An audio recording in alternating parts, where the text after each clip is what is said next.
On remarque que de nombreuses personnes sont prêtes à tout pour aller en Occident, pensant que l'Eldorado se trouve là-bas. Mais vous ne savez pas ce qui vous attend. Aujourd'hui, on aura une émission témoignage avec Joseph Nyoleba, qui a pris le bateau pour aller en Occident et ça ne s'est pas passé comme il l'espérait. À tout à l'heure.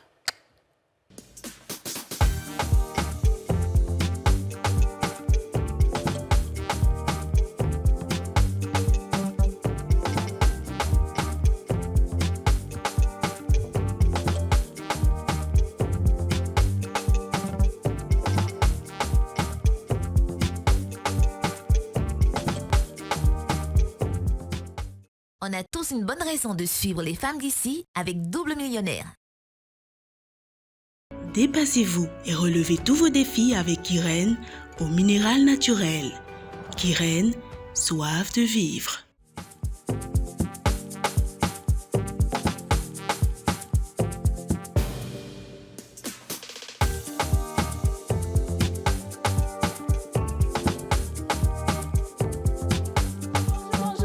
Bon début de semaine, vous suivez Les Femmes d'ici, l'émission en question, l'émission autorisée, c'est tous les jours du lundi au vendredi à 13h05, l'émission la plus suivie du monde, l'heure où le monde s'arrête de tourner pour regarder une seule chaîne, la nouvelle chaîne ivoirienne. 4 femmes, Kadi Touré, Yasmine Reda, Aurélie Eliam et Dija Souro, qu'on va applaudir. L'émission indispensable à votre élévation, à votre épanouissement, à votre équilibre, à votre foi, à votre spiritualité. L'émission regardée partout sur les 4 points cardinaux. Et aujourd'hui, on aura un sujet super intéressant et super important sur l'immigration, parce qu'on a des jeunes qui nous regardent, on doit leur donner des conseils. Et on va parler avec notre invité. On va applaudir les filles. Vous avez passé un bon week-end, hein? Oui. Ah oui? Ah ouais. Mais il y a quoi, hein? Ah non, mais c'était pas mal. On a tous des week-ends mouvementés. Tu sais, ici, c'est le Koweït. Hein? Ouais. De là à là, et puis ça gère. Ah Là, il y a ouais. une nouvelle chanson qui est faite pour Dija. Oui. Dija, Dija, Dija. Aïe. Dija, Dija. Aïe. Comment il ne peut pas lui dire qu'il est mort, Dija. Est-ce qu'il y a quoi? Ça veut dire quoi? Dija, c'est Dija, Dija. Bon, pour ceux qui sont un peu payants, on dit que Dija a déjà. Oh, c'est parce qu'elle a fait, on dit Dija, Dija, Dija, Dija, Dija. Alors, voilà, c'est ça. Hein? Bon, c'est une inspiration qui vient, vous savez, quand vous êtes collègues et que vous avez beaucoup d'amour l'une pour l'autre, des fois, quand vous écoutez une chanson comme ça sur TikTok, automatiquement, tu dis, ah ben tiens, ça ressemble un peu à Dija. D'accord. Comme elle vit une superbe histoire d'amour en ce moment. Donc, je me suis dit, tiens, Ah ouais? Ah ouais, ça lui Madame Tan! Madame Tan, ça te colle à la peau, hein? Comment s'agit-il? Eh ben, dis Ben, donc. et puis, vous voyez, quand quelqu'un vit vraiment l'amour, il est cachotier. Il n'expose pas. Ouais. C'est quelqu'un qui ne vit pas l'amour comme nous, là. Et puis demain, ça se gâte, on est dedans. Elle, quand tu vois que depuis les camps, elle dit non, Ça, c'est c'est pas. vrai. On sait qu'elle est épanouie. Et imperturbable. Voilà. Voilà, ça, il faut le On sait dire. qu'elle est Je suis en épanouie. très bonne santé, c'est Ouais. juste ça. Hey. On sait que tu es épanouie et c'est tout ce qu'on te souhaite. En Voilà. parfaite santé, alhamdoulilah. Mais disais, il y a T'es pas mental et physique. un monsieur, les filles, il n'y a pas un monsieur en France. Ici, on dit Astafourlaï. Ouais. On ne dit pas comme ça, hein. Ah ouais? Lui, il dit C'est quoi? Estefoula. Ouais, bah, enfin, il fait son petit Non, chant dedans. et puis c'est vraiment ce qui est écrit, franchement. Non, pardon, c'est pas ça. C'est Estefoula. Pardon, pas du C'est tout. pas Astafourlaï. Non, c'est pas ça. Fourlaï, la sandula. Non. Alors, on va présenter notre invité du jour. Il est promoteur culturel. Il s'appelle Joseph Nyoleba Tagbo. Joseph Tagbo, comment ça va? Très bien. Alors, Plaisir d'être vraiment avec vous. oui, C'est plus qu'un rêve, parce que c'est une émission que je regarde toujours. oui. Oui, Et tu regardes depuis où? depuis Paris Ouais. et depuis mon bureau. Donc, quand je dis que c'est l'émission la plus suivie du monde, c'est vrai. Oui, c'est vrai. Merci. C'est une émission qui soigne, qui donne beaucoup de conseils. Et qui donne quoi? Qui fait quoi encore? Attends, on va le laisser parler. Qui Qui fait donne quoi? goût même, parce que vous êtes trop belle. Et qui fait quoi encore? Qui font des bonnes recherches et grâce à vous, il y a des gens qui se sont mariés.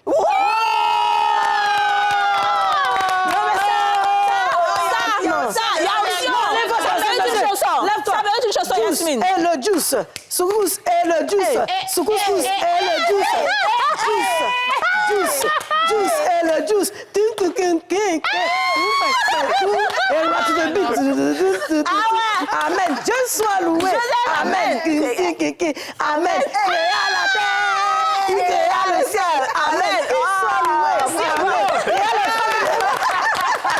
Non, mais je suis contente parce que c'est beau de voir un invité qui se lâche et qui se défoule, c'est bien. Parce que Cette émission devrait être doublée en anglais maintenant pour qu'on passe à l'international. Non, je On va finir. je Voilà, pas sais, dit Joe ça ici. Biden m'en a parlé Il y a des gens maintes qui et sont maintes fois.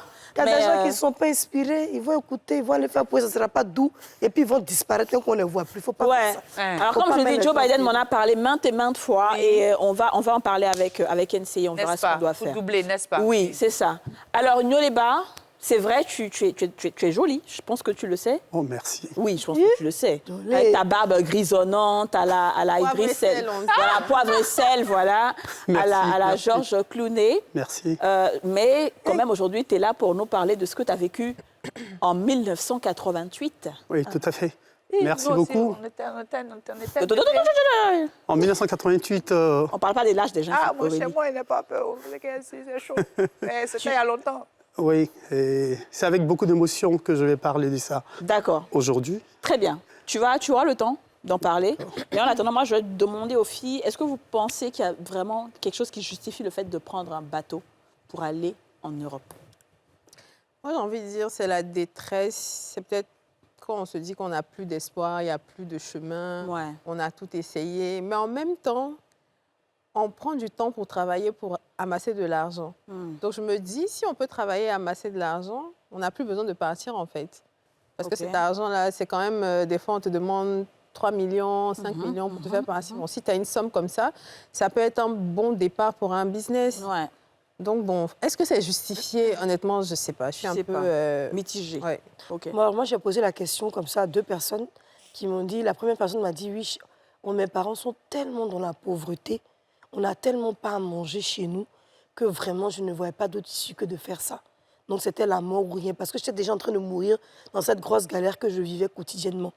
La deuxième personne a dit, j'ai préféré prendre mon argent pour payer, parce que si je prenais pour ouvrir un business, vu qu'il y a trop de méchanceté dans ma famille, dès que quelqu'un essaye d'émerger, on le fait tomber. descendre. On dira la sorcellerie en Afrique, on en parle. Hein. Donc, j'ai préféré fuir avec ce peu d'argent pour aller me chercher ailleurs, pour pouvoir sauver ma maman d'un foyer polygame où il y avait déjà 4 femmes, 4 marates. D'accord. Donc, bon, chacun donne ses explications Ok. selon son quotidien, en fait. Et toi, Aurélie? Alors, j'avoue, je ne juge pas ceux qui y vont. Ils ont tous leurs raisons. Après, moi, je peux dire que il faut quand même peser le pour et le contre parce que c'est quand même très dangereux. Je connais un ami de longue date qui est décédé comme ça, enfin un ami, une très bonne connaissance qui était dans la mode. Il a disparu du jour au lendemain, on a retrouvé son corps avec ses papiers, même parce que ses parents le cherchaient. Donc heureusement qu'il avait ses papiers pour qu'on sache que c'était lui. Je connais aussi une autre dame qui a essayé de partir. Elle est arrivée en Espagne. Elle les disait tellement beaucoup. Ils les ont tous rapatriés et elle vit aujourd'hui dans des conditions un peu difficiles en Tunisie. Donc, il faut savoir vraiment que je pense qu'il y a une raison à tout pour... L'Afrique a tout pour réussir. Mon cher sorcier, là, s'il veut te poursuivre, va te poursuivre en France.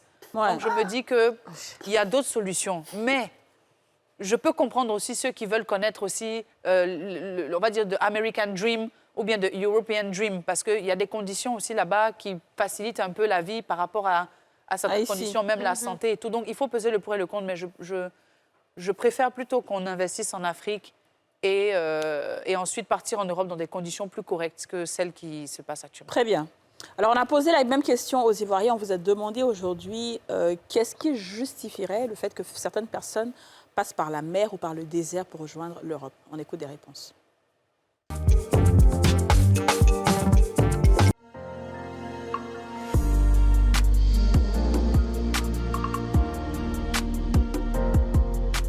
Je trouve qu'ils n'ont pas encore pris conscience de la vie en tout cas.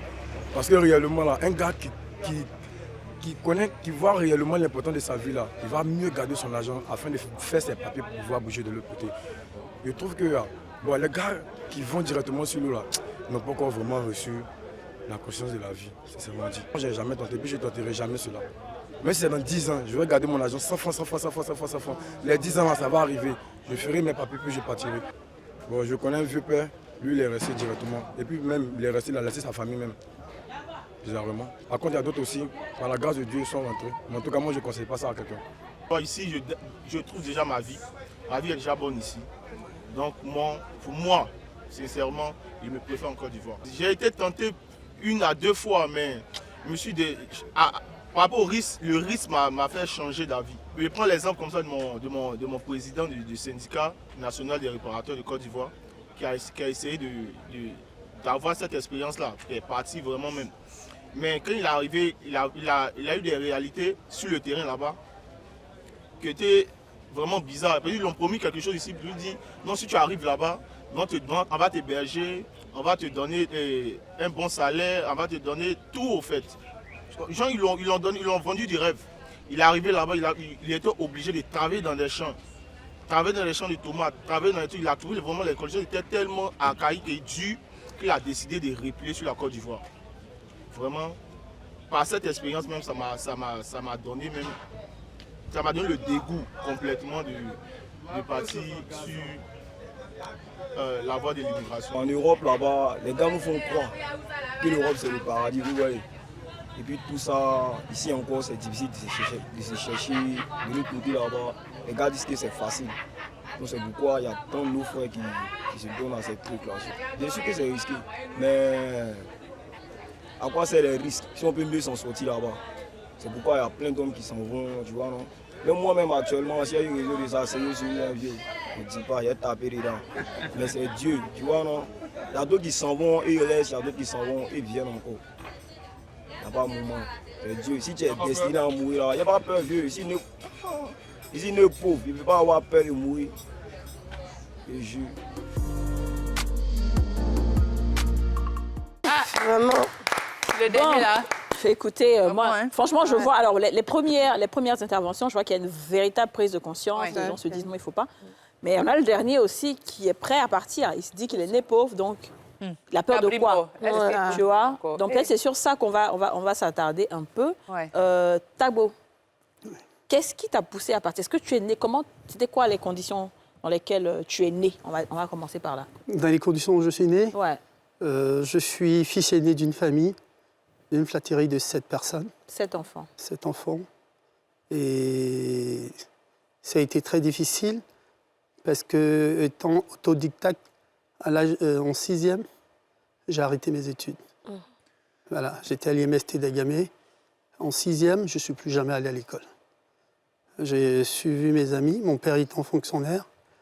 Ma mère a quitté mon père. Et ça a été difficile. Je crois que ça a été à partir de là que je me suis senti moi-même pris en charge, être abandonné, et que j'ai quitté la maison. Je me suis débrouillé à l'âge de 10 ans jusqu'à aujourd'hui. Voilà. Mais quand ta mère a quitté ton père vous a laissé sans s'occuper de vous? Est-ce que c'était avec la maman que tu vivais et puis c'était difficile? Comment ça se passait? Mon père était polygame. Et quand elle a quitté, c'est ma mère qui est partie. Ah ouais, ok. C'est ma mère qui est partie. Et Elle ne supportait pas.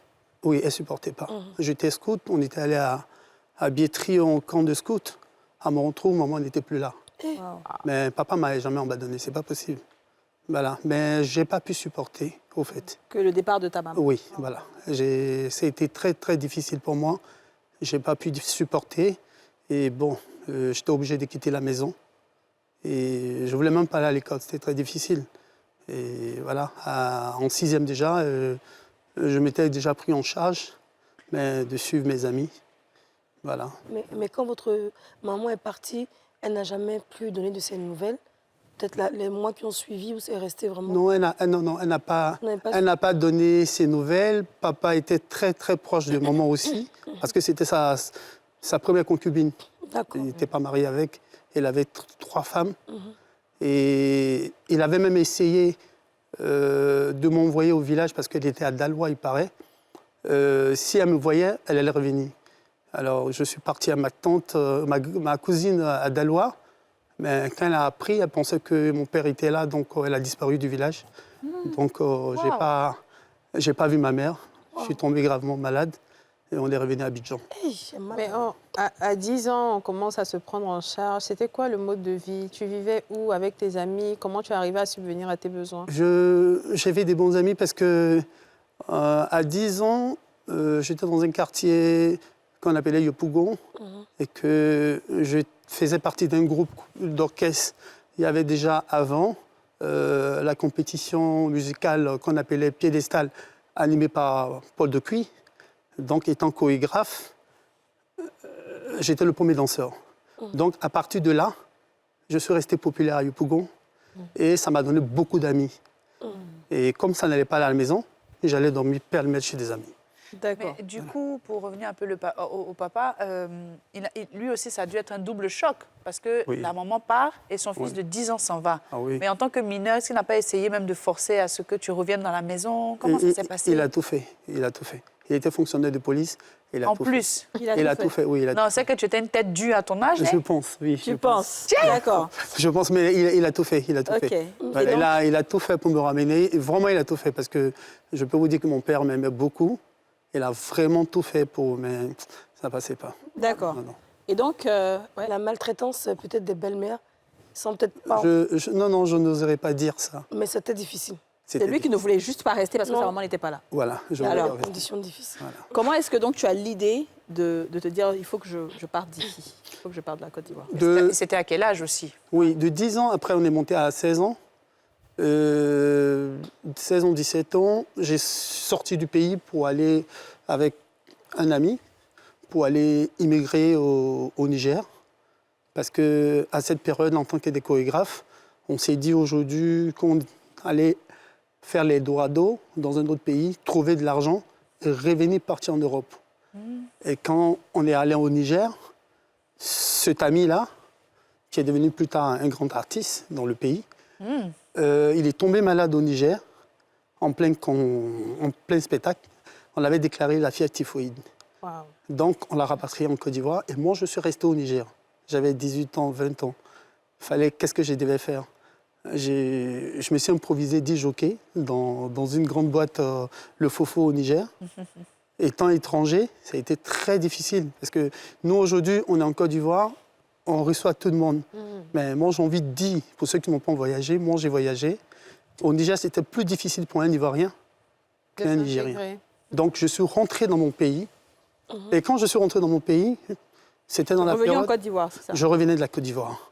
J'ai stationné au Mali, où au Mali, je me suis improvisé impresario d'une grande cantatrice, Ami Koïta, où son mari a voulu que je travaille pour elle. J'étais le premier à l'envoyer en Guinée pour le premier spectacle, mais étant jeune. Hein. Et quand j'ai fini le spectacle en Guinée, je reviens à Bamako. Son producteur me dit, bon, on va aller en Europe. Je n'avais pas de passeport, je n'avais même pas de pièce d'identité. Et il me met dans une citerne. Parce qu'il avait il avait des stations d'essence, il me met dans une citerne avec 30 000 francs CFA, de partir dans mon pays, aller faire mon passeport, et peut-être de revenir au Mali. On va faire cet exode-là. Wow.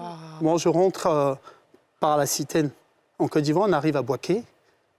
Entre-temps, il était en 78, c'était chaud. Le président de Faubagny avait déjà annoncé qu'il devait avoir un Premier ministre. Et il y avait des candidats qui étaient déjà pour le pays. Le pays est en ébullition. Il y avait la fessie. En tout cas, c'était chaud dans le pays. Donc, je m'arrête à Bouaké. On dit, il n'y a pas de route pour aller à Abidjan. Donc, je reste à Bouaké et je me débrouille pour arriver à Abidjan. Mais quand j'arrive à Abidjan, je ne vais pas chez moi à la maison parce que j'avais coupé le réseau. Mais où est-ce que je vais? Je vais chez mon ami qui était déjà parti en Europe. Donc j'étais avec lui au Niger. Quelqu'un est venu le chercher pour partir avec lui en Europe. Donc je vais chez sa maman, je reviens à 4 h du matin. Tout le monde me voit, ils sont étonnés. Ben, je suis resté là. Mais je faisais quoi? Aucune activité. Je ne suis pas chanteur, je ne travaillais pas. Vraiment rien du tout. Alors je me suis donné à la religion. Ah! D'accord. Voilà, je me suis donné à la religion. Nous, on va faire mieux.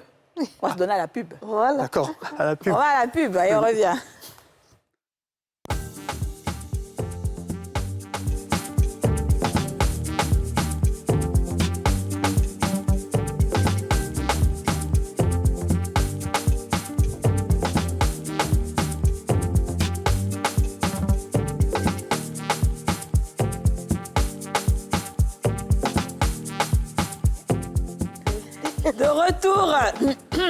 De retour sur le plateau des femmes d'ici avec Joseph Nyoleba Tagbo, promoteur culturel, qui nous raconte son périple, hein, comment il est parti en Europe. Je deviens chrétien pour dire, je priais, on l'appelle Maman Fatou, paix à son âme. C'était l'épouse de Madame Bourgoin, aux Deux Plateaux. Et je suis allé prier là-bas, et comme par hasard, je me découvre que je suis médium. Bon, médium, je ne sais pas. Ça veut dire que je priais pour les autres et tout ça. Donc, c'était devenu un métier pour moi pendant 3 mois. Le matin, je me lève, je vais prier. Là-bas, je fais des cas, on me met avec des gens pour pouvoir prier pour eux. Et puis, je mets un ami à Yopougon qui me disait, mais tu sais, je suis docker au port. Mon père est le chef docker. Mais on est allé 2 fois en Europe, on m'a rapatrié. Ça t'intéresse qu'on parte? Je me dis, on y va. Tu veux aller? Je lui dis carrément comme ça, tu veux qu'on aille quand? Hey. Elle me dit non, dans 3 jours. J'ai dit OK. Non, mais comme je veux ça. dire, en 88, hein, J'ai dit en 88. tu te lèves comme ça, tu veux partir. Ça dit qu'il n'y a pas Non, Je ne savais même pas la destination. Ah ouais. Je ne savais même pas le bateau c'était où. Tout ce que je savais, c'était au port de Treichville. J'avais 5 000 francs CFA. Parce que quand on priait chez Maman Fatou, par jour, on nous donnait 20 000 parce qu'il y avait des personnalités qui venaient, on appelait des cas et tout ça. Donc, j'avais ce petit argent-là. Je suis allé à Treichville, j'ai pris une bouteille d'eau de 10 litres. J'ai mis l'eau dedans, j'ai payé Gary, j'ai rempli, j'ai mis du sucre.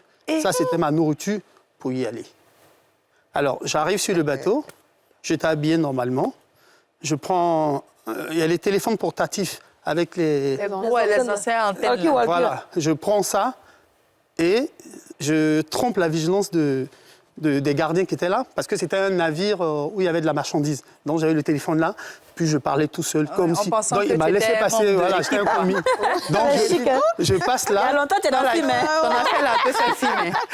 Je passe par là, je vais me cacher dans le bateau. Je regarde 2 heures, 6 heures de temps. La personne qui m'a fait monter, je ne le voyais plus. Et puis je vois, parce qu'on voit qu'un bateau part, il y a la douane, les gens viennent se peser. Ici, il n'y a pas de clandestin et tout ça. On regarde tout, j'attendais, j'étais vraiment caché dans le bas du conteneur. 2e jour, le bateau, j'attends, bon, le bateau est en train de partir. Mais entre-temps, celui qui m'a motivé, je ne le vois pas. Donc je ne sais même pas où je vais. Donc là, je commence à pleurer. Donc tu étais seule? J'étais seul caché là. Le bateau bouge, 2 jours, 3 jours peut-être. J'attends, il est en train de me chercher. Je dis, mais tu es là, Ali. Il dit, oui, mais je t'ai caché de l'autre côté, on a failli nous attraper. Donc on était là. Mais je mange mon gari. Là, nous aussi, on est là maintenant. Je mange mon gari. Le gari étant fini, on n'avait plus rien à manger.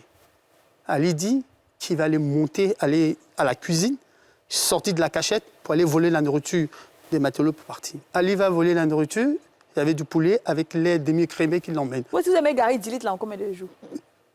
On en mangeait vraiment. Mais ouais. Parce qu'il y avait le mal de l'air, le mal de mer. Donc ça veut dire rondait. Donc, quand Ali est venu avec le poulet demi-écrémé, moi, à Abidjan, je n'avais jamais vu demi-écrémé. Je ne connais pas. Non, je ne connais pas. Un poulet, il a mangé. Il y a eu fièvre, 40 degrés.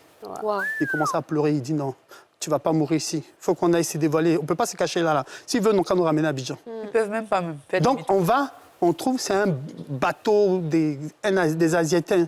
Donc, ils arrivent, ils nous voient. Il me remarque parce qu'il dit, mais c'est pas le monsieur le colis, bon, dans la langue et tout. Mais devinez, quand on sort de la cachette, il y avait 15 personnes déjà qui étaient déclarées clandestins quand le bateau était parti. On avait des hâtes. Déjà, ils étaient dans une pièce, les matins, ils travaillent, ils nettoient, on leur donne à manger. Et nous, on avait fait déjà 5 jours en train de mourir en bas. Oh là là. Et c'était dans la période, pour dire même que si cette histoire avait existé, il y avait l'immigration au Libéria. C'était chaud au Libéria. C'était pas beaucoup des Ivoiriens. Nous, on n'était que 2. Il y avait un Sénégalais et puis il y avait 15 Libériens. Donc le Libéria était chaud. Donc ceux-là, ils ont fait le circuit de se suivre et de monter dans les navires. Et ils savaient que la loi avait déjà dit, parce qu'avant, ils avaient jeté des gens. Et les Nations Unies ont dit, à partir de là, quand on voit des clandestins, dès qu'on les voit, on les débarque au prochain pays. Donc eux, ils savaient, ils connaissaient leur business. Donc nous, on arrive. On s'occupe de nous, on mange difficilement. Il y a d'autres qui sont malades, c'est dur. C'est là que je me renseignais que le bateau part en Espagne. On arrive à Alicante, en Espagne. Combien de jours à peu près? Combien de temps, ouais. On a dû faire 2 semaines. D'accord. C'était un gros navire, je me souviens encore jusqu'à aujourd'hui. On l'appelait le bateau le Louba. Parce que le nom Louba existait à l'époque. Le bateau arrive, on arrive un vendredi, donc la police d'immigration arrive. On nous met tous les tableaux, les noms et tout.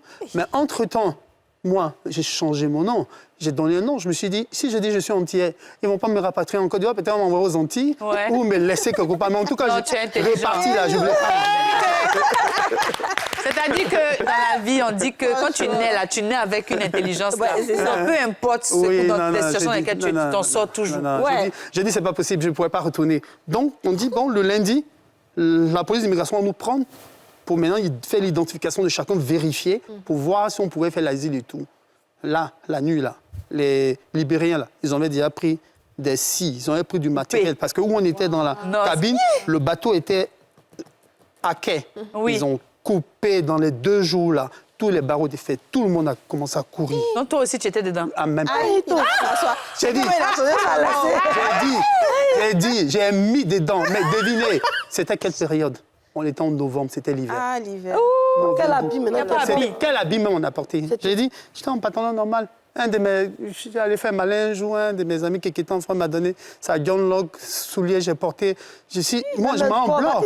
Moi, dans l'avion, mais il fait froid. Oui. On a combien de degrés? Mais là où on sort, là, tu ne peux pas penser le froid. Vous savez, quand on est dans un danger, c'est difficile. On pense pas l'instinct de suivi, en fait. Oui, l'instinct de suivi. Il y a combien de choses assises? Tellement qu'André qui a sauté aussi, elle tourne là-bas. Non, mais en fait, c'est vrai que ça reste une histoire très difficile. Madame. Aurélie, donne-lui Lotus, s'il te plaît. On a Lotus, elle, là. Vraiment. C'est vrai qu'on peut dire qu'il était intelligent et tout, mais je veux dire, ça reste une histoire très difficile. Parce que quand tu es dans ce genre de situation, tu sais que tu as laissé ta famille là-bas, tu es en train de fuir une police. Dans le froid, tu sais pas ce qui va t'arriver. C'est bon, aujourd'hui, là, tu vas tout craquer quand même. Le vieux père, monsieur. Monsieur, Madame Bourgoin, dont vous parlez, elle avait été guérie du cancer à la Vierge Marie. Oui, à Fatima. Son époux était un très bon ami à mon père, donc je vous rappelle de cette dame. D'accord, oui. Les gens allaient beaucoup prier chez elle. Exactement, j'étais fait médium jusqu'à aujourd'hui. Après combien d'années, il y a d'autres personnes, quand ils me voient, ils pensent que bon, j'ai l'option. Que tu es toujours. D'accord, on va continuer le cours de l'histoire. Et là, donc tu as couru avec les Libanais. J'ai couru et il y a 3 qui sont morts, qui sont restés dans le bateau. Comment? Parce qu'ils n'ont pas eu la force. Quand ils avaient démarré, quand nous on les a trouvés, ils étaient en convalescence, ça n'allait pas parce qu'ils allaient être pris en charge s'ils attendaient le lundi. Mais ils voulaient fuir. Mais ils sont restés d'autres, on a marché sur eux pour pouvoir traverser. Et eux, ils parlaient l'anglais, les autres, et moi je courais.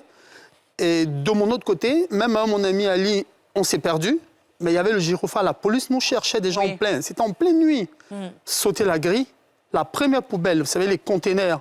Je suis tombé dans les containers, j'ai fermé. Je suis resté là pendant toute une journée. Dans la poubelle? Dans la poubelle. Toute une journée, que le matin arrive. Maintenant, là, il fallait sortir, il fallait savoir où partir.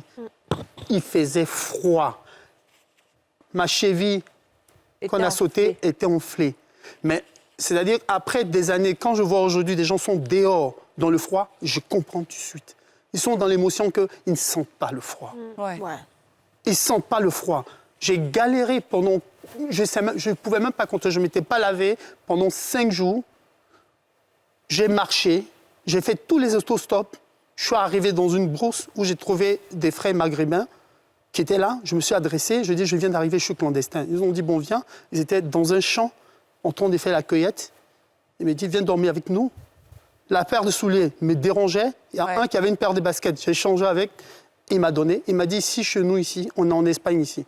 Si tu casses une voiture, tu voles, on te met en prison. C'est un délit, on ne va plus te rapatrier. Tu peux rester ici.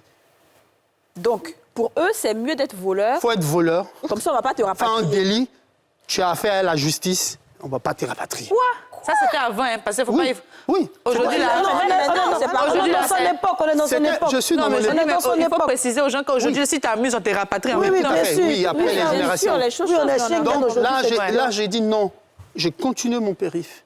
Toujours, c'est comme si j'étais sur l'autoroute du Nord en train d'aller à Yamoussoukro, à Boaké, je ne sais même pas quelle direction. Donc tu marches. Je faisais, à chaque fois que quelqu'un me prenait, il parlait en espagnol, je lui dis, je vais dans ta direction. Donc, à et chaque tu fois, mangeais comment? j'avais pris des Les gens oranges. te donnaient au fur et à mesure. Les oranges que les gens m'ont donné. La cueillette. Donc oranges. j'ai mis dans un sac. Et il y a un bon monsieur qui était un espagnol qui m'a pris et qui parlait français. Il m'a dit, vous allez où? Je lui ai dit, je ne sais pas. Il m'a dit, OK. On est arrivé dans sa ville, il m'a demandé si ça ne me dérangeait pas de dormir. J'ai dit, je vais dormir. Je voulais vraiment vivre. Et il m'a donné, je me suis lavé, il m'a donné des habits, j'ai porté. Le lendemain, il m'a dit, je peux vous aider, prenez le train. Il m'a donné 30 000 pesetas, prenez le train. Ça fait combien en CFA à peu Ça près? devait faire peut-être 100 euros, en euros même encore, 70 000 ou 80 000 à ce temps-là. Voilà. Il me dit, prenez le train, il m'a payé le ticket. Allez-y, la prochaine ville, c'est Barcelone. Si vous arrivez à Barcelone, vous allez voir vos communautés, vous allez plus vous en sortir. Parce que là, c'est des petites villes. Vous êtes... Ben, entre-temps, nous, quand je fuyais de la petite ville, le lendemain, la police d'immigration a mis nos photos au journal télévisé. Mais comme ce n'était pas un journal national, c'était un journal régional, j'ai vu ça quand j'étais dans un café. C'est ce qui m'a donné le courage de quitter la petite ville. Parce qu'on a dit, les gens venaient de Costa de Marfil. Ouais, quand on cherchait, ils avaient fui et tout. Donc, on était recherché à la police. Mais il fallait rester là. Non, c'est pas possible. Et là, tu étais seul. Hein. J'étais seul. Tout le reste, c'est cherché. J'arrive à Barcelone, je n'ai aucune adresse. Je sors à Plaça Catalunya, où le train, je vois du monde. Je viens de mon pays, Côte d'Ivoire, j'arrive, je vois tous les blonds. Mais j'étais perdu. Quand je vois des noirs, je cours derrière eux. Bonjour, bonjour. Ah, no speak French. Non, no parle. Jusqu'à un à parler français. Il m'a dit, bon, allons, je vous envoie quelque part. Vous allez, peut-être vous allez trouver des gens là-bas. Je vais dans un coin, derrière la Rambla, à Barcelone, un quartier chaud. Comme par exemple, je ne dirais pas Trècheville, mais un coin de bordel, Barbès, où il y a tout le monde. Donc j'arrive là, je lance encore mon petit mensonge aux Arabes. Je viens d'arriver, je suis français, j'ai tout perdu. Est-ce que vous pouvez m'aider et tout? Entre-temps, le blanc qui va payer mon transport, il m'a donné un peu de vie, des gâteaux, des trucs. Il m'a donné un bon petit sac qui ressemblait vraiment à quelqu'un qui existait, quoi. Donc, eux, ils pensaient que j'étais vrai. Alors, comment ils viennent de Côte d'Ivoire? Je suis clandestin, là où je suis là. Donc, eux, ils me prennent. On va à Montjuïc, où il y a eu, en 78-80, les Jeux Olympiques de Barcelone. Donc, ils m'envoient en brousse. Moi, je voulais porter plainte à la police, avoir un papier pour circuler. Mais où est-ce qu'on va à Montjuïc? Là, ils commencent à m'agresser. Et comme par hasard, la police est en train de passer. Voilà ma chance où qu'allait commencer une nouvelle vie. Là, ils étaient en train de m'agresser, de me frapper. À partir de là, la police est arrivée. La police me prend. Ils m'envoient pour me demander de faire une déclaration. Est-ce que je les connais? On réveille un interprète qui parle en français. J'explique que je suis français, que je viens d'arriver chez Antillais et qu'on est en train de m'agresser. Ils disent, bon, là, la nuit, là, on ne peut pas vous envoyer à votre ambassade. On va vous donner un ticket. Vous allez dormir 3 jours dans une auberge. Vous serez nourri. Et le 3e jour, vous allez aller à votre ambassade, vous identifier. Eux, ils vont peut-être vous rapatrier. Ah voilà. On applaudit. Alors, doux. Ouais, c'est vrai que c'est doux, mais c'est pas très doux, on va dire. Voilà. C'est pas très doux, c'est pas très... Mais on peut pas s'y mettre en histoire.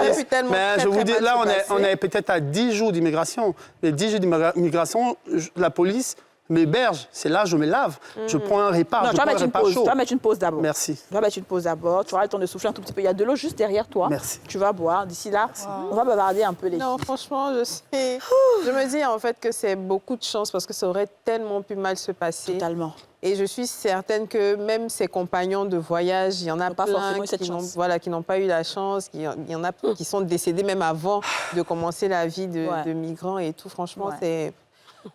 C'est le cas qui me fait rire. Pourquoi? Non, c'est ta manière de faire ça. En fait, c'est que je retiens. C'est que quand tu as un moment où tu veux survivre, tu n'as plus ta tête. On comprend que tu peux être victime de beaucoup de choses. Beaucoup d'agressions, que ce soit agression sexuelle, agression physique, agression morale. Il y a plein de choses dont tu peux être victime dans ce genre de situation parce que tu es seule. C'est ça. Et puis en plus... Enfin, tu rencontres quelqu'un qui te dit « je peux t'aider ». Si tu arrives là-bas qui ne t'aide pas, qu'est-ce que tu peux faire? Et puis tu peux tomber sur des gens mal intentionnés. Exactement. Surtout quand tu sais que tu n'as pas de papier. On sait que tu es clandestin souvent, mais il y a des trafics d'organes, des trafics humains. Ça veut dire que vraiment tu es un enfant de Dieu. Médiumnité que tu as fait là, tu savais où tu allais, ton destin était tracé, toi-même tu savais où tu allais. Aujourd'hui, il y en a qui sont quand même vendus. Quand ils partent, ils sont vendus. Ça aurait pu être le cas. Donc, franchement... C'est-à-dire que le fait même qu'il n'ait pas pris le désert, même qu'il n'a pas passé par la Libye, n'empêche que tout voyage clandestin est cause de problèmes. Regarde, il a dormi dans la poubelle jusqu'au lendemain. Les auteurs, les cacas, les vomis, les gens qui sont malades. Ils ont marché sur d'autres même qui étaient déjà malades. Peut-être parce qu'ils avaient le mal de mer, parce qu'ils ne se sentaient pas bien.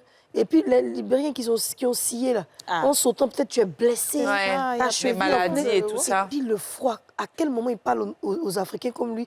Les gens disent, no habla. Ah non, mais c'est ça. Tout ça, il n'a pas monté sur lui.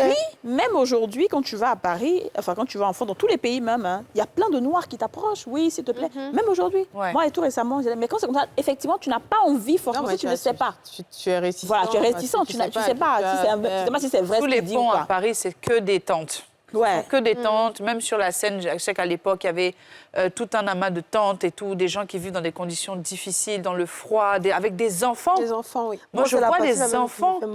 C'est sûr. Et des femmes qui prennent les risques, souvent, on avait vu une vidéo même qui passait sur TikTok à un moment avec une jeune femme avec un bébé, où ils commençaient à invoquer le Seigneur pour qu'un bateau puisse les trouver. Je te jure. Franchement, c'est chaud quand même. Et là même, je pense qu'on nous montre plus trop. Non, les gens perçaient même les bouées, là. Les gens qui passent en bateau, il y en a qui faisaient exprès de percer pour que les gens vous n'avez meurent. pas le droit, parce qu'ils parlent dans leur langue, et on traduit ça sur TikTok. Là. Ils percent la bouée, les gens pleurent, ceux qu'on peut sauver, on sauve le reste. En fait, c'est sauve qui peut.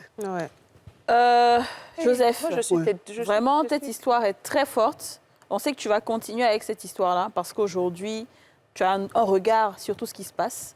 Et on va revenir juste après cette pub-là, continuer avec toi, d'accord? Merci. On marque la pause publicitaire et on revient. Merci.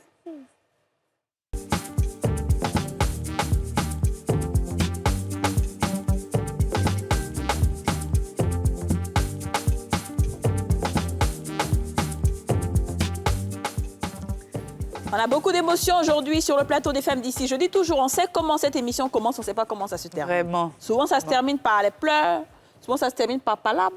Souvent, ça se termine. Il y a plein de choses qui peuvent se passer dans cette émission. C'est une émission télé-réalité, en réalité. Ouais, voilà. Vraiment. Nous sommes avec Joseph Nyoleba Tagbo, qu'on a applaudi. Alors, Joseph Nyoleba, maintenant que la police t'a pris, alors rapidement, est-ce que ta famille était informée de cette histoire-là? Pas du tout. C'est la première fois que tu racontes? Oui, oui. Pas du tout. Donc, c'est maintenant, ils vont découvrir tout ça. Oui, ce que tu as vécu. Combien d'années plus tard? 34 ans plus tard? 34 ans, j'en ai parlé à mes enfants. Oui, bien sûr. J'en ai parlé à mes enfants. Tes parents... Ton père est encore en vie. Mes parents, c'était pas une fierté, mais ils se disent, il s'est débrouillé tout seul. Jusqu'à même 34 ans, aujourd'hui, quand il parle de moi, il s'est débrouillé tout seul, il est parti tout seul. Donc, c'est comme si je ne devais rien à personne. Et ils ont du mal même à me demander quelque chose. Parce que quelqu'un qui s'est fait tout seul... À 10 ans déjà. Bon, ça veut dire déjà quand même, faut quand même prendre des gants pour pouvoir le faire. Est-ce que ton père est encore en vie? Non, il est décédé il y a 20 ans. Ma mère, par contre, ma mère, au décès de mon père, je l'ai vue au funérailles de mon père et je l'ai fait partir en France. Elle est avec moi en France. Oh, je peux te faire un bisou. Oh là là, ça va. Allez, venez, les filles, on lui fait un bisou. Oh, mais tu es un amour, tonton. Tonton Vous êtes en noir et blanc. Parce qu'il aurait pu en vouloir à sa maman. Sois béni, tel exemple pour nous. Que Dieu te bénisse. Oh my God. Ma enfant reconnaissant. Ma mère en France, elle a sa carte de séjour, elle travaille, elle a pris sa retraite maintenant. Ma mère en France, ça va. Très bien, on va continuer avec cette histoire-là, parce que c'est la dernière partie de cette émission. Donc à Barcelone, on me donne une adresse de parti être réfugié politique. Voilà, parce qu'il fallait avoir un document, il fallait jouer. Je trouve la communauté ivoirienne et je vois cette Alors, étant donné un papier, tu leur as dit que tu étais français. Mais oui. Oui, ça, j'ai fini avec l'immigration. Où ils m'ont mis pour dormir, j'ai rencontré un Africain qui m'a dit, pour s'en sortir, là, j'ai fini à la police. Je ne vais pas repartir parce que je ne suis pas français. C'est ça. Si je serais tout de suite là, on m'a attrapé. Donc, on me dit de partir, il y a la Croix-Rouge. Où est-ce qu'il faut partir se déclarer en tant que réfugié? Moi, j'ai fait mon check pour pouvoir dormir des gens dans un hôtel. Mais celui que je rencontre qui me donne les renseignements, il dit, lui, vient de sortir de prison, il fait la cocaïne, que lui, vraiment, il voulait m'aider et tout ça, il n'y a pas de souci. Peut-être s'il me dit, il y a des travail, il allait travailler. Tout ce qu'il allait me dire, mais j'avais pas de choix, j'avais pas d'adresse, j'avais vraiment rien du tout. Donc, je rencontre mes deux amis ivoiriens, Jean-Jacques et Zorogolé, et ces personnes-là, ils venaient d'arriver 6 mois avant moi. Donc, ils me disent, le pays, c'est chaud, il faut boigner, bon, on est venus, nous tous, on a qu'à dire la même chose. Voilà. On nous a donné les papiers. Mais ce que je voulais dire dedans, c'est qu'il y a eu 3 immigrations. Nous, en 78, c'était l'effet du multipatisme qui faisait que les écoles commençaient à être fermées, c'était un peu chaud dans le pays. Donc, à partir de là, il y a eu une mouvance d'immigration, certaines personnes sont parties. 10 ans après, il y a eu des élections 20 ans après présidentielles, il y a eu aussi une mouvance. En voit la Côte d'Ivoire, ce n'était pas comme ça. Parce que quand je suis en train de parler du bateau, aujourd'hui, on ne parle plus de bateau, on parle des bieux, on parle des petits bateaux, des pinasses. Donc, ce n'est pas la même immigration. Aujourd'hui, les jeunes, c'est à eux que je veux parler, qui prennent leur argent, qui vont en Tunisie, qui font cette traversée. J'ai été en Tunisie, je les ai vus. Ce n'est pas la même chose. La sécurité a été au niveau des bateaux. Tu ne peux pas rentrer dans un bateau. Aujourd'hui, tu ne peux plus. Aujourd'hui, tu ne peux plus. Parce que si on te prend même à 2 jours, eux, pour ne pas avoir une grande amende, ils sont obligés de te débarquer. Ils ne vont pas t'envoyer à destination, ce n'est pas possible. Non, ils vont te laisser. Par exemple, le bateau quitte ici, est en train de dépasser le Sénégal. Si on vous découvre, on s'arrête au Sénégal, on vous débarque. Voilà. Alors, en gros, je sais que tu veux conscientiser les jeunes à ne pas faire ce que tu as fait, mais en même temps, ton histoire en essayant de la raconter, il y a des jeunes qui sont en train de se dire qu'ils veulent, même si ce que tu as traversé pour avoir les papiers là, ils sont prêts à le faire. Donc, qu'est-ce que tu pourrais leur dire aujourd'hui pour les décourager définitivement? Parce que ce que tu dis quand même est contraire, parce que tu as réussi quand même, là où beaucoup ont échoué. Et les gens continuent quand même de se battre, même si c'est pinasse, même avec bouée, ils vont partir. Donc, comment tu peux leur dire le message que je les passe aujourd'hui, c'est de demander au gouvernement, parce que nous autres comme ça, parce qu'il ne faut pas avoir honte. Parce que les gens, il y a d'autres qui vont dire « Ah, mes parents m'ont envoyé pour l'étudier, j'ai payé mon billet et tout, et toi, tu as été clandestin ». Il y a des moments, c'est une frustration pour dire que tu n'es rien et que tu es allé comme ça. Donc, si tu n'es pas fort, tu vas la fermer, tu ne vas jamais rien dire. Non, moi, j'ai envie de parler. Ce n'est pas une honte pour moi parce que je suis parti clandestin. Ce n'est pas une honte pour moi parce que mes parents n'ont pas payé mon billet d'avion. Mais j'ai envie de passer le message 30 ans à mes jeunes frères. C'est très difficile. On dirait peut-être chacun a sa chance, mais je dis c'est très difficile aujourd'hui d'économiser, d'être étudiant, être cabine ou je ne sais pas quoi. Parce que ceux qui voyagent, ils ne voyagent pas gratuitement. Moi, je vous dis, je suis parti avec 5 000 francs CFA. J'ai payé bidon, gari pour manger, pour faire cette traversée. Eux, ils ont 3 millions, ils ont 2 millions, ils ont 5 millions. Ils payent des passeurs. Et ils ne sont pas sûrs d'arriver à l'autre rive. Ça, eux, là, il faut les parler. Moi, je lance un message au gouvernement. Nous autres, qui sommes des vraies expériences, mettons-nous devant pour parler à ces jeunes-là. Parce que quand vous arrivez à Paris, quand vous faites Stalingrad, quand vous faites Porte de la Chapelle, vous ne serez même pas fiers de cette immigration-là. Nos frères qui dorment dans les tentes en plein hiver, est-ce que vous savez ce que c'est qu'on vit là-bas? D'autres ils peuvent avoir des commentaires. Mais tu as peut-être reçu, pourquoi pas nous? Mais je dis, moi j'ai envie de leur parler. J'ai vu les ordres, ils ont fait venir certaines personnes de Tunisie.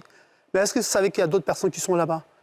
Il y a d'autres personnes qui sont encore en prison. Il y a d'autres personnes qui sont allées étudier, qui pensent aller en Europe. Mais vous allez comment? Vous allez comment? Revenez, nous allons travailler ensemble. Je suis d'accord. Revenez, nous allons travailler autrement. Autrement, voilà, c'est ça. Mais c'était quoi ton premier emploi, finalement, quand tu as été après la Croix-Rouge? Après la Croix-Rouge, j'ai eu la chance, avec un monsieur qui venait d'ouvrir sa boutique exotique et qui avait besoin d'un étudiant. Parce qu'on est allé avec un statut. Quand on a eu la Croix-Rouge, le grand frère Jean-Jacques Gouly, qui est encore aujourd'hui en Espagne, il a dit, moi je me suis arrêté en 6e. Dites que vous me connaissez, on est étudiant. Ils vont nous inscrire à l'école, à l'université pour apprendre la langue, puisque nous, on vient d'un pays francophone. Et à partir de là, les journaux, on distribuait les journaux pour avoir de l'argent, mais la Croix-Rouge nous avait déjà hébergés dans un centre chez des prêtres pour dormir. Donc ceux-là nous aidaient par rapport à ça. Mais il fallait quitter là. Ce n'était pas mon pays. Je suis resté 2 ans en Espagne et après je suis allé en France. C'est en France que ma vie a changé. Alors, en France, bon, on a compris l'histoire, elle est très touchante avec vos conseils, mais je pense vous avoir déjà vu quelque part, je peux peut-être me tromper. Est-ce que vous n'êtes pas peut-être le manager de l'artiste Ziké? Exactement, c'est de lui je parlais depuis Niger. C'est pour ça que j'ai fait exprès de chanter ça au début. Les vrais pas de danse là. C'est pour ça que j'ai fait exprès pour voir si maman a expérience. Oui, c'est ma fille. D'accord, très bien. Donc vous êtes resté dans la musique, chorégraphe finalement. Vous êtes revenu au premier amour. Au premier amour de l'Espagne, Ziké était déjà...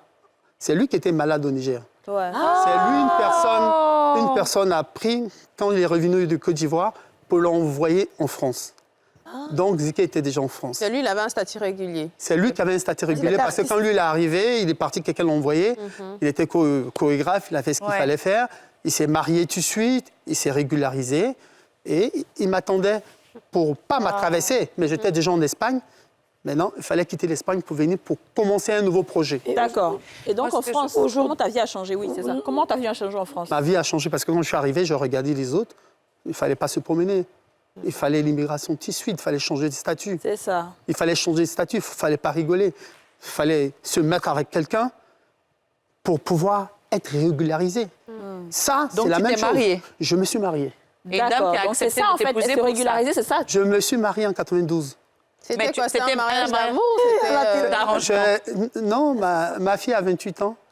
La mère de ma fille, elle a 28 ans. On a mis une belle petite métisse au monde. C'était un mariage d'amour.